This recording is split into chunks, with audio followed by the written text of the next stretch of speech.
Dan untuk mengetahui kondisi terkini pasca gempa yang mengguncang Cianjur, kita langsung terhubung dengan produser lapangan CNN Indonesia, Rizka Rizlia, yang ada di RSUD Cianjur, serta Raff Kaffi yang juga berada di kawasan Cianjur, Jawa Barat. Saya akan ke Rizka terlebih dahulu.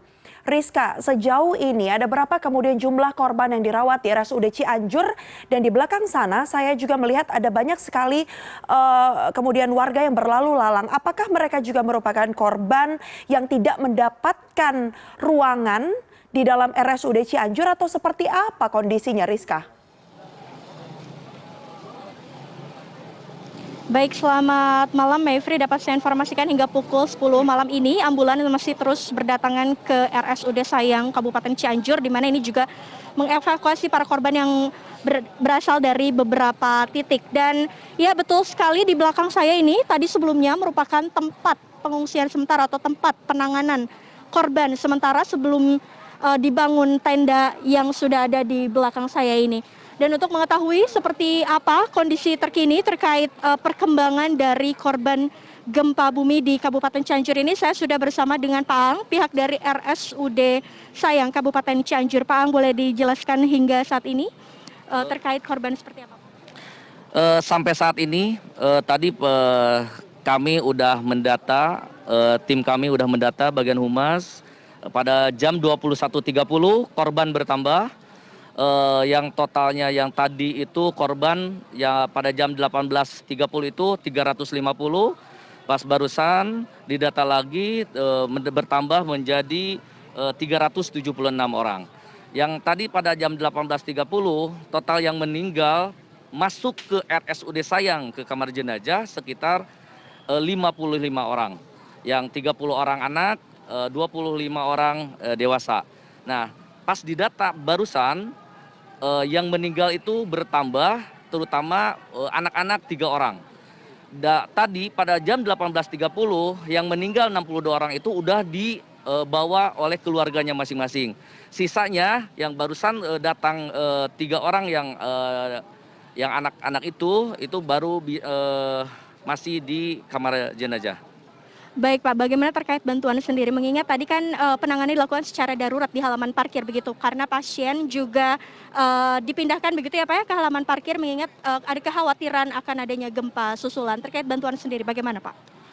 Kalau terkait dengan bantuan-bantuan itu tadi juga kami kedatangan tamu dari Kemensos dan dari teman-teman relawan semuanya, baik dari rumah makan maupun yang lainnya, itu berdatangan untuk ngasih logistik gitu. Terutama tadi dari Kemensos itu mendata, menginventarisir kebutuhan apa saja kebutuhan untuk di RSUD Sayang Cianjur ini. Salah satunya selimut, terus bahan makanan dan yang lainnya.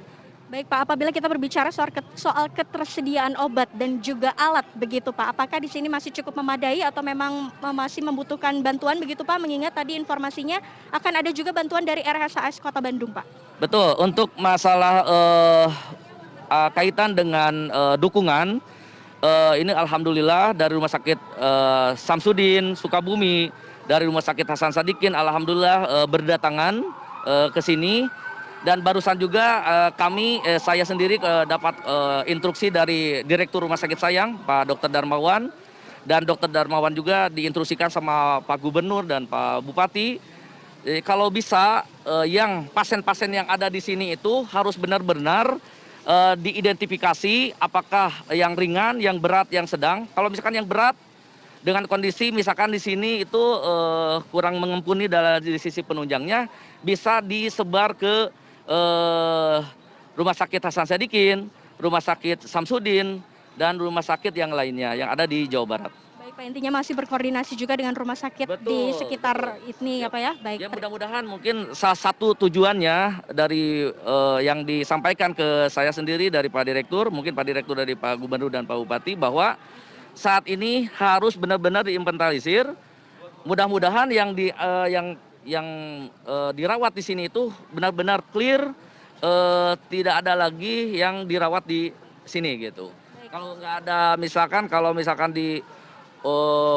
penuh di ruangan, mungkin disebar ke rumah sakit yang lain. Baik, terima kasih Pak Ang ya. Free, seperti yang sudah dijelaskan oleh Pak Ang, ini memang para pengungsi atau para korban di sini juga langsung mendapatkan perawatan, dan datanya tentu saja masih akan terus diperbaharui dan juga diupdate. Ini terakhir saya mendapatkan informasi dari BNPB ada sekitar 79 orang luka, kemudian pengungsi ada sekitar 5.300 lebih dan sekitar 2.200 rumah rusak. Mayfrey. Ya, baik Rizka, singkat saja. Jika tadi Anda sempat juga berbincang dengan pihak rumah sakit RSUD Sayang begitu ya. Nantinya juga akan diklasifikasi baik itu ringan atau sedang, kemudian berat dan nantinya akan coba dialihkan kepada rumah sakit lain misalnya RSHS begitu. Tapi kalau kita bicara dengan kondisi bangunan gedung dari RSUD Sayang, apakah menurut pantauan Anda ini termasuk dalam kategori yang aman jika memang pasien ini masih dirawat di sana, karena kita juga harus selalu waspada karena adanya potensi gempa susulan misalnya atau mungkin potensi-potensi bahaya yang ada seperti diantaranya reruntuhan yang mungkin saja bisa timbul begitu. Silakan Rizka. Baik Mevri, terkait gedung atau bangunan di RSUD Sayang Kabupaten Cianjur ini yang memang juga ada retak-retak di bagian IGD. Ini juga tadi sudah saya sempat konfirmasi ke beliau, ke Pak Aang, terkait bagaimana antisipasi atau bagaimana ke depannya ini untuk para korban dan juga para pengungsi. Namun dari pihak RSUD belum bisa memberikan statement begitu, tapi yang jelas untuk saat ini para pengungsi atau para korban sudah terbagi ke dalam 3 bagian yang ada di halaman parkir dari RSUD Sayang ini. Karena memang tadi sudah dievakuasi keluar semua termasuk para pasien karena khawatir terjadinya potensi gempa susulan. Dan saat ini kondisi para korban atau para pengungsi ini sudah mendapatkan tenda, jadi sudah dibangun tenda-tenda darurat dari BRIMOB, kemudian dari BPBD dan juga Basarnas. Mengingat juga tadi belum ada tenda di sini dan dikhawatirkan juga hujan begitu, jadi tadi sudah dibangun tenda darurat. Terkait bantuan juga ini yang menjadi fokus bantuan saat ini adalah selimut. Tadi saya sempat berbincang dengan korban bahwa selimut karena memang kondisi saat ini di Kabupaten Cianjur sedikit berangin sehingga para korban dan kerabatnya juga merasakan kedinginan begitu, Mayfrey. Baik, bisa kita lihat langsung di belakang Rizka saat ini juga memang banyak pengungsi ataupun korban begitu ya yang ada di RSUD Sayang ini memang hanya beralaskan terpal saja, tidak memiliki kemudian atap begitu ya di tengah kondisi malam yang dingin. Terakhir Rizka, mungkin apakah Anda sempat juga menyinggung kepada pihak RSUD Sayang terkait dengan jumlah tenaga kesehatan yang memang mungkin ada di sana, apakah sudah dinilai cukup mumpuni atau membutuhkan tenaga medis bantuan untuk bisa juga menangani jumlah korban yang terus berdatangan seperti yang tadi Anda sebutkan? Baik, terkait jumlah tenaga medis atau tenaga kesehatan di RSUD Sayang ini saya belum mendapatkan konfirmasi berapa jumlah pastinya, tapi yang jelas para tenaga medis kemudian staf penunjang lain ini juga bahu-membahu untuk memberikan penanganan atau perawatan secara darurat kepada korban dari gempa bumi ini. Selain itu juga tadi sekitar pukul 8 sudah ada bantuan dari Dinas Kesehatan Kabupaten Cianjur, beberapa alat medis begitu seperti suntikan, kemudian juga masker dan lain-lain, karena memang saat ini yang salah satu yang diperlukan juga adalah obat bius lokal untuk mengobati luka para korban yang memang banyaknya terjadi cedera di bagian kepala dan juga patah kaki serta retak tulang. Mayfrey. Baik, terakhir Rizka, untuk update terkini berarti ada berapa jumlah korban meninggal dunia serta luka yang dirawat di RSUD Sayang Cianjur? Untuk di RSUD Sayang Kabupaten Cianjur, seperti pernyataan dari pihak RSUD tadi, korban meninggal dunia ada 62 orang. Sedangkan untuk korban atau para pengungsi yang dievakuasi di sini atau yang sedang mendapatkan perawatan dan penanganan di sini sekitar 370 korban, Mayfrey. Baik, ada 62 orang meninggal dunia serta 370 korban luka yang juga masih terus ditangani di RSUD Sayang Kabupaten Cianjur, Jawa Barat. Dan kita juga berharap bantuan tadi seperti yang disebutkan bisa segera datang. Proses evakuasi korban juga penanganan terhadap korban-korban ini juga bisa terus dilakukan kepada mereka yang menjadi korban gempa di Cianjur, Jawa Barat. Terima kasih banyak atas laporan Anda. Tetap sehat dan juga selamat kepada Rizka Rizlia, produser lapangan CNN Indonesia, melaporkan langsung bersama dengan tim CNN Indonesia dari RSUD Sayang Kabupaten Cianjur, Jawa Barat. Kita akan langsung bergeser menuju ke produser lapangan CNN Indonesia Raff Kaffi yang juga ada di Cianjur. Raff, sebelum Anda kemudian nanti menjelaskan bagaimana kondisi tempat yang sempat sebelumnya Anda kunjungi, salah satu lokasi pengungsian yang tadi sempat Anda juga datangi begitu, di mana masih banyak sekali kebutuhan yang di sana, bisa Anda jelaskan di mana lokasi Anda saat ini dan bagaimana kondisi terkininya? Mevri, memang tidak jauh berbeda seperti yang dilaporkan oleh rekan kita tadi, Rizka, yang berada di rumah sakit. Namun hal yang berbeda saya temui ketika saya datang ke salah satu titik lokasi pengungsian yang didirikan secara swadaya oleh warga di Kampung Panumbangan, Desa Cibulakan, yang ada di Kecamatan Cugenang maksud saya, di Cianjur, di titik di lokasi yang tadi saya datangi, Mevri dan juga pemirsa. Satu hal yang sepertinya saya amati sungguh miris dan juga menyayat hati, yaitu bahwa pengungsian yang dibangun swadaya oleh masyarakat ini tidak dilengkapi dengan tenda yang cukup baik begitu, di mana warga sekitar 200 sampai 300 warga, baik lansia, wanita dan juga anak-anak berkumpul menjadi satu. Bahkan dapur umum yang juga dilakukan atau juga didirikan oleh warga hanya seadanya saja. Mereka mengambil dari perabotan sisa-sisa yang dari rumah mereka yang tertimpa. Ada yang saya temui juga di lokasi di sana, mereka membutuhkan banyak sekali bantuan selain tenda. Yang paling utama adalah air minum, kemudian juga makanan, itu yang paling utama. Ada juga obat-obatan dan juga selimut, tenda, dan juga yang paling dibutuhkan ini sebenarnya adalah mobil ambulans ini untuk mengevakuasi jenazah yang sudah mereka kumpulkan begitu, Mevri dan juga pemirsa, di sekitar lokasi pengungsian. Ada 7 jenazah, Mevri, yang saya temukan, dan juga ada korban luka-luka baik dengan skala ringan sampai juga sedang. Dan yang memperburuk keadaan, Mevri, ini adalah sinyal telekomunikasi yang sangat menghambat upaya pencarian bantuan dari warga kepada pihak-pihak terkait, seperti misalnya untuk ambulans, kemudian juga rumah sakit, pihak pemerintah daerah, agar bantuan-bantuan tersebut bisa langsung diserahkan kepada para pengungsi yang ada di pabrik beras Haji Agus Salim di Kampung Panumbangan, Desa Cibulakan, Kecamatan Cugenang di Cianjur. Ini mereka sangat membutuhkan bantuan pada malam hari ini juga, tadi sesaat saya mendatangi mereka, Mevri. Baik, tadi yang Anda sebutkan ini semoga bisa langsung kemudian menjadi lokasi yang dituju ya oleh pihak-pihak yang harusnya melakukan evakuasi terhadap para korban. Ditegaskan lagi itu berlokasi di sekitar pabrik beras Haji Agus Salim, Kampung Panumbangan, Desa Cibulakan, Kecamatan Cugenang, Kabupaten Cianjur. Ada 7 korban meninggal dunia yang masih berada di sana dan membutuhkan ambulans begitu ya, Raff.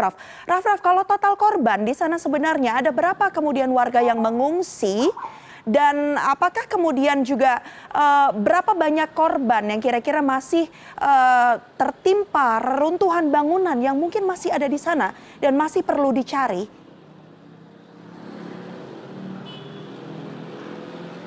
Betul, Mevri. Yang saya datangi baru satu posko swadaya masyarakat. Itu mereka mengatakan bahwa sudah mengevakuasi sekitar 7 korban meninggal dunia.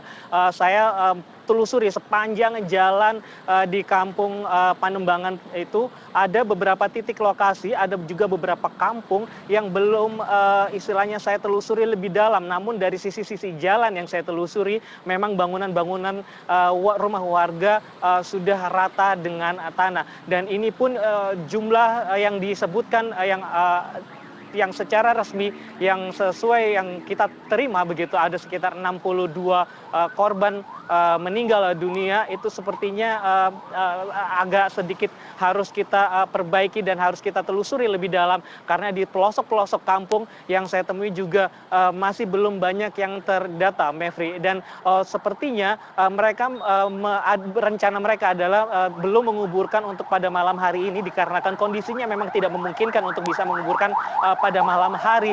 Kemungkinan warga akan mencari waktu terbaiknya, akankah esok pagi ataupun juga esok siang begitu mereka baru bisa menguburkan rekan kerabat saudara mereka yang tertimpa reruntuhan rumah mereka pada saat gempa tadi terjadi pada pukul 2. Dan mereka, Mevri, di titik lokasi pengungsian ini juga masih was-was dan juga waspada, karena beberapa saat begitu saya datang ada gempa susulan yang terasa, yang mereka juga sedikit lebih panik. Namun tentu saja dengan kebersamaan warga mereka juga sama-sama saling menenangkan dan akhirnya bisa melewati situasi semacam saat seperti malam hari ini, Mevri. Dan yang memang paling dibutuhkan, Mevri, ini selain adalah ambulans, juga ini seperti di belakang saya yang seperti Anda dengar, Mevri dan juga pemirsa, lalu lalang ambulan di sekitar jalan utama di pusat kota Cianjur, tepatnya di Jalan Insinyur Haji Juanda ini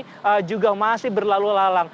Kita paham, Mevri dan juga pemirsa, bahwa gempa yang terjadi tadi pada pukul sekitar 1:30 siang tadi memang menimbulkan kepanikan, dan ini menjadi catatan kita bersama, Mevri, bahwa mitigasi bencana kemudian juga kesiapan kita warga dan juga pemerintah daerah, seandainya bencana tersebut kembali lagi terjadi, maka kita harus sudah siap, mengingat bahwa Cianjur ini bukan sekali ini saja, Mevri dan juga pemirsa, di guncang gempa. Tanggal 14 kemarin atau seminggu yang lalu, Cianjur juga diguncang gempa dengan magnitudo 3,3. Dan sepanjang informasi yang saya dapatkan dari BMKG, bahwa di tahun 2000 juga pernah Cianjur ini juga sempat diguncang gempa begitu. Dan memang kawasan Cianjur, Purwakarta, ini juga merupakan kawasan-kawasan dengan lempeng tektonik yang cukup kompleks dan rumit, di mana ada seperti sesar Cimandiri begitu, yang diduga menjadi penyebab terjadinya gempa di Cianjur, Mevri. Ya, baik mitigasi bencana, kemudian juga upaya evakuasi yang saat ini juga perlu sekali bisa dilakukan. Semoga aparat terkait ini bisa langsung melakukan pemetaan, melakukan evakuasi terhadap korban-korban, baik itu yang meninggal dunia maupun yang kemudian diduga masih terjebak dalam reruntuhan, serta para korban luka ya, yang sampai saat ini juga masih terus membutuhkan bantuannya. Langsung dari Cianjur, Jawa Barat, itu tadi laporan langsung dari rekan-rekan saya, Raff Kahvi dan juga Rizka Rizlia yang melaporkan langsung dari Cianjur, Jawa Barat. Selamat kembali melanjutkan tugas Anda dan jaga kesehatan serta keselamatan kepada seluruh tim CNN Indonesia. Terima kasih.